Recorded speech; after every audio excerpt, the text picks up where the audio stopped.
DeSantis and Trump bring their campaign battle home to Florida for months. Former President Donald J. Trump and Governor Ron DeSantis, Florida's most prominent politicians, have circled each other on the campaign trail, with Mr. Trump consistently ridiculing Mr. DeSantis and the governor only recently beginning to fire back. On Saturday, their political tussle came home to Florida, where both candidates were scheduled to speak at the Florida Freedom Summit, a state party event in Kissimmee. It was the rare occasion where Mr. Trump and Mr. DeSantis were set to share the same stage, albeit hours apart. Time equals 400 Ms. greater than, yet Mr. DeSantis, who faces a vast polling gap behind Mr. Trump, did not directly attack the former president, whose manhood he questioned this week. Instead, he shied away from his more recent outspokenness against his rival and returned to the veiled swipes that characterized the early stages of the race. His hesitance to do so in front of the core Republican base seemed to reflect the biggest obstacle of his campaign. Even as the rivalry between Mr. Trump and Mr. DeSantis has defined the presidential primary contest for months, the former president's grip on the party has not loosened. Mr. DeSantis, long considered his foremost challenger, has been losing ground. Time equals 400 Ms. greater than. At times in his speech on Saturday, Mr. DeSantis appeared to be operating within an alternate reality. During his remarks, he stood in front of a graphic that read, "Florida is DeSantis country." Though the governor won the state by nearly 20 percentage points last year and drew strong support from the crowd in attendance, polling averages show Mr. Trump 35 points ahead of him in Florida. And while Mr. DeSantis opened his speech by joking that he did not need a teleprompter, a jab at Mr. Biden, he frequently looked down at his notes as he spoke.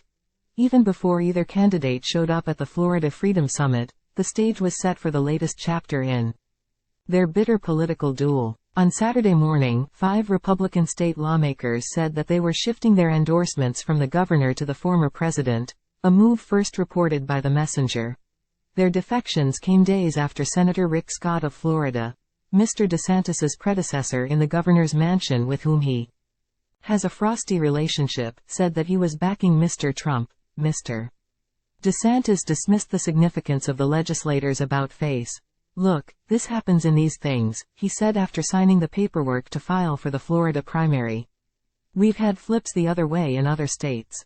It's a dynamic thing. I mean, politicians do what they're going to do." Still, many Republicans in the state have been privately whispering that Mr. DeSantis seems weaker at home than ever before, and Mr. Trump's allies have said they are recruiting more defectors.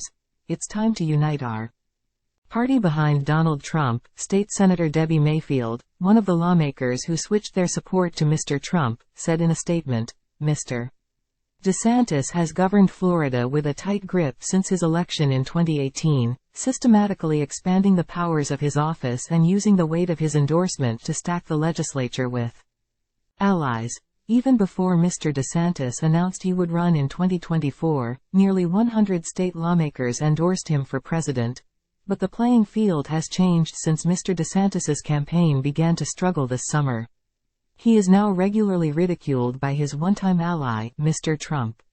Memes poke fun at his unfortunate moments on the campaign trail, including awkward facial expressions, forced laughs and a controversy over whether Mr. DeSantis wears lifts in his boots. He says he does not. A spokesman for Mr. DeSantis's campaign pointed out that he still has many more endorsements from state legislators in Florida, as well as in New Hampshire and Iowa, the first nominating states. Mr. Trump, however, remains widely popular with voters in those states, leading by double digits in polls. Though Mr. DeSantis has staked his campaign on a strong showing in Iowa, a recent poll found him tied there with Nikki Haley, the former governor of South Carolina.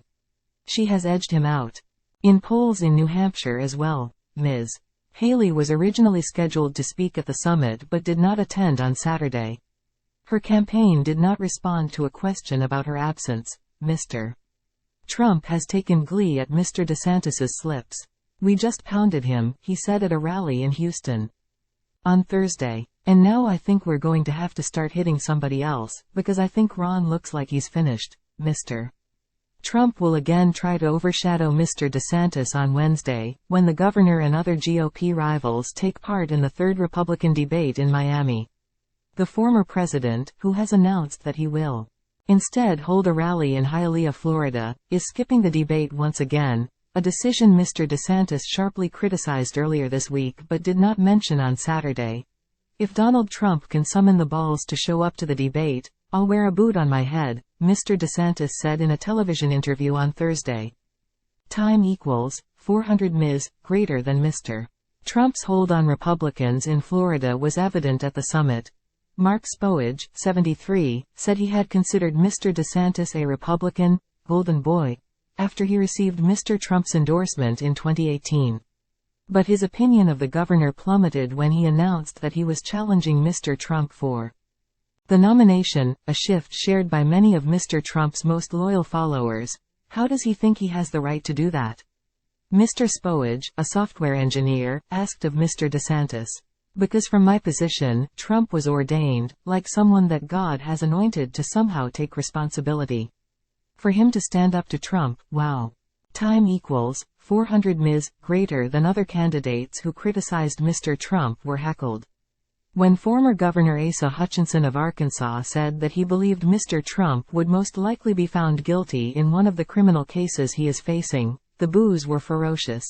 And Chris Christie, the former governor of New Jersey who has become an outspoken Trump critic, was jeered immediately after he took the stage. Mr.